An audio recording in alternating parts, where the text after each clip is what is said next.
You forgot about me. I'm an OG now. I got that qualification. Oh, you know, I did this morning. One thing I forgot to tell him. I actually did a talk with 13-year-olds at school this morning in my local town in Hemel Hempstead. So, and my daughter goes to another school, so I'm there. I'm thinking, I know exactly what my daughter is. I know exactly about how she switched on. I know exactly what she's listening to. And it was great talking to these young kids, you know, about, you know. So the first thing I said is, look, I'm not a teacher, guys. But I got here because I was like you guys, wondering what I'm going to do with my life. And it's really important to kind of send that message, especially in this world where you've got these kids and you've got so much information, they can be misled by it. You know, the thing about this thing is that, yes, we are streaming to, around the world, and you've got 30 different acts, but people are coming down, and it's an event. And that's really important that people don't forget that if we are going to joyride technology, that we get involved with it to the point where we don't get lazy with it. It's not a 70-30, Thumb Nation attitude. It should be a full-on, how can I engage it? How can I get the best out of this? How can I make it work in my real life? And it's really important, and I think that I've kind of found myself, I woke up one day and I'm all of a sudden this OG character that's been a little bit more humble and a little bit less mad in the way that the old Goldie in the 90s was. You know what I mean? I'm kind of bring it down, baby. You know, I'm just, I'm doing Vikram Yoga 5 times a week, and that's keeping me really, really grounded. And I think I'm trying to be a better person. And it's just great that I get to take my hat off and go, I look at DJs going, looking at the watches going, oh God, when this next DJ's going to turn up. You know how lucky we are to play music. How lucky we get flown around the world. And it's a living, it's exciting. Man. It's not a job. It's the benefits of this, you know. I'm a little bit jealous, I will be honest. You know, and it's a beautiful thing to be able to do this. And I think it's really important for this generation to realise that, because this will be gone quicker than you believe it. And I like the way that the technology, where Red Bull have caught up with all of that. They're one step ahead about, right, technicalities here. How can we make technical really exciting, and how can we be, from extreme, cycling to extreme motorbiking to extreme plane flying to extreme roller disco to whatever that may be. The ethos has changed, and I think it's almost like, I guess what Steve Jobs did for Apple, I guess Red Bull are doing it for people around the ends in a recreational way. Do you know what I mean? It's that kind of thing. It's the kind of the anti to that. We're not meaning that anti-Apple's an anti, but it's these two things that are working in that polarity of that, and I kind of see that.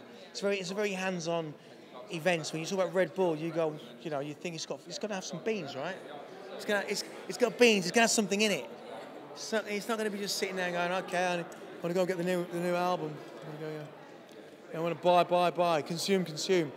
And I think that the fact of putting stuff back in is very important. And I'm finding that that's a good example. I think for me to want to put stuff back in, I made good out of music, and I think it's good to put some wealth back in, and that's experience. So it's great to be here.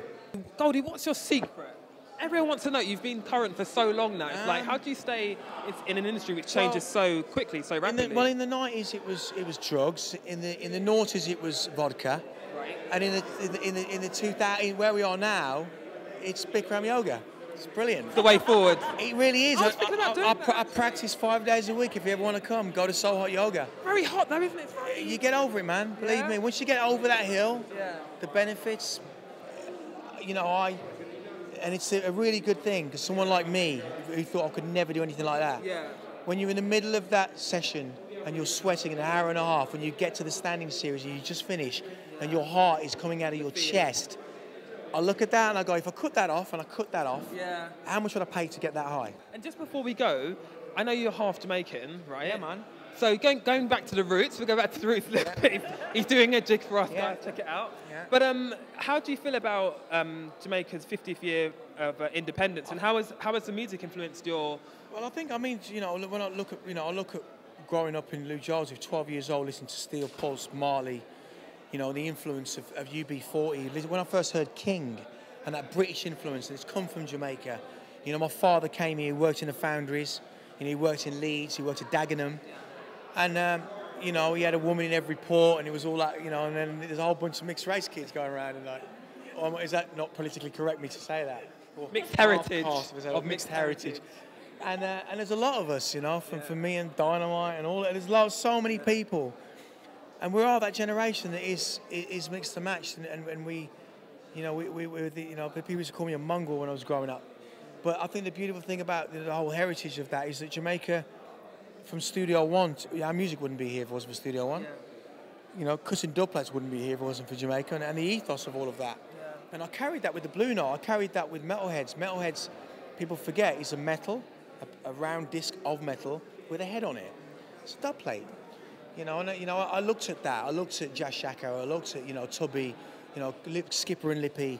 They're the sound systems that I grew up on, and that's why Radigan, the Don, to go to Jamaica and to be able to hold his own was like me, going to New York and playing drum and bass music, or Scream going to Argentina and blowing it up, or a rebirth. And it's that rebirth that's constantly happening with this culture, which is important.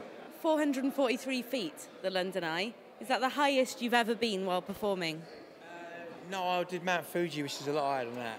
Oh, nice comeback. If you give me a piece of rubber, I'll jump off it, not a problem.